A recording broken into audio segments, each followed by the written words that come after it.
میدان حشر قائم ہے اور اللہ پاک کے حکم سے کہا جائے گا کہ جہنم کو لایا جائے، وجیء یومئذ بجہنم، اس دن جہنم کو لایا جائے گا۔ جب جہنم کو لایا جائے گا اور ابھی وہ بہت دور کے فاصلے پر ہوگی، کسی روایت کے اندر 40 سال اور کسی روایت کے اندر 100 سال کے فاصلے پر ہوگی، تو اس کی آواز میدان حشر کے اندر سب کو سنائی دے گی۔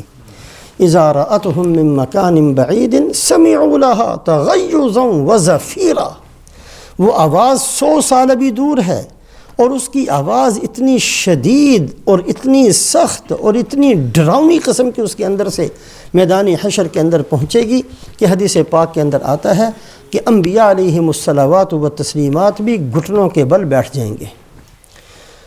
حضرت ابراہیم علیہ السلام فرمائیں گے کہ اے اللہ، اس دوستی کا واسطہ کہ آپ نے مجھے خلیل بنایا تھا، آج مجھے بچا لیجئے۔ حضرت موسیٰ علیہ السلام فرمائیں گے کہ اے اللہ، آپ نے مجھے کلیم بنایا، تیری اس نعمت کا واسطہ مجھے بچا لیجئے۔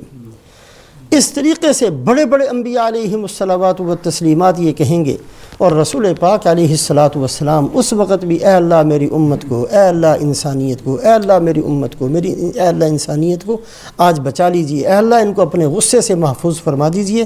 اللہ کے نبی صلی اللہ علیہ وسلم یہ دعا فرما رہے ہوں گے۔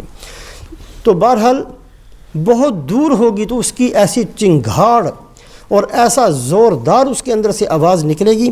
یہاں بھی اللہ فرماتے ہیں اذا القوا فیہا سمعوا لہا شہیقا وہی تفور، جہنم کے اندر جب ڈالا جائے گا تو یہ لوگ جہنم کی آواز دیکھیں گے، دھاڑ رہی ہوگی، چنگھاڑ رہی ہوگی، بڑی زور سے اس کے اندر سے آوازیں نکل رہی ہوں گی۔ موت نہیں ہے، موت کو موت آ جائے گی، ختم کر دیا جائے گا، ورنہ یہ آواز ایسی تھی کہ اس آواز کو سن کر کلیجے پھٹ جائیں، اس آواز کو سن کر کوئی زندہ بچ نہ سکے، لیکن موت نے آنا نہیں ہے۔ بہرحال جہنم چیخ رہی ہوگی، چلا رہی ہوگی، حل من مزید کے جواب حل من مزید، حل من مزید کہہ رہی ہوگی۔ اس وقت جو ہے لوگوں کو اس کے اندر پھینکا جائے گا، وہی تفور، اور ایک اور حالت اس کی یہ ہوگی کہ جہنم ابل رہی ہوگی۔ کبھی کسی ہانڈی کے نیچے بہت زوردار قسم کی آگ جلا دی جائے اور اس کے اندر جو کچھ بھی ہوتا ہے وہ پکتا ہے اور پک کر باہر نکلنا چاہتا ہے، ابل رہی ہوا، ایسے جہنم کی حالت ہوگی، اس کے عذاب ابل کر باہر آ رہے ہوں گے۔ جو جہنمی لوگ ہیں وہ بھی ابل کر اس کے منہ تک آئیں گے، پھر نیچے چلے جائیں گے، پھر اوپر آئیں گے، پھر نیچے چلے جائیں گے۔ وہی تفور، وہ ابل رہی ہوگی جہنم، تکاد تمیز من الغیظ، اور ایسا لگ رہا ہوگا جیسے یہ غصے سے ابھی پھٹ جانی ہے، جیسے یہ غصے سے ابھی پھٹ جائے گی۔ تکاد تمیز من الغیظ، ایسا جوش اور ایسا غصہ جہنم کے اندر اس دن ہوگا کہ قریب ہے کہ یہ پھٹ جائے، یہ ابل رہی ہے، چنگھاڑ رہی ہے، چیخ رہی ہے، قریب ہے کہ یہ ایسے پھٹ جائے اور یہ بکھر جائے وہاں اس وقت فضا کے اندر، ایسا اس کا غصہ محسوس ہو رہا ہوگا۔ سور پھونکا جائے گا دوسری دفعہ، پہلی دفعہ سور پھونکا جائے گا، سب ختم ہو جائیں گے۔